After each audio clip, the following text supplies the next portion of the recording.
சபரிமலை ஐயப்பனுக்கு ஏன் கருப்பசாமி காவல் என்று தெரியுமா?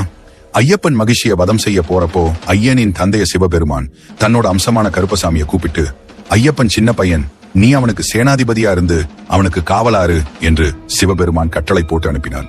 அதனாலதான் கருப்பசாமி ஐயப்பனுக்கு எப்போதும் காவலாக இருக்கிறார். இன்னும் சபரிமலை 18ஆம் படி ஏறும் இடத்துல கருப்பசாமி காவல் காத்திருக்கிறார். அதனாலதான் எல்லாரும் கருப்பண்ணசாமியை கும்பிட்டுட்டு ஐயப்பனை தரிசிக்க போறாங்க. அடுத்து சபரிமலை ஐயப்பன் கோவிலில் உள்ள 18 படிகளுக்கும் என்ன அர்த்தம் என்று தெரிந்து கொள்ளலாம். 18 என்கிற எண் அதிக வரலாற்று சிறப்பு வாய்ந்தது இருக்கிறது. மகாபாரத போர் நடைபெற்றது 18 நாட்கள், இராமாயணம் போர் நடைபெற்றது 18 மாதங்கள், தேவர்கள் அசுரர்கள் போர் நடைபெற்றது 18 ஆண்டுகள்.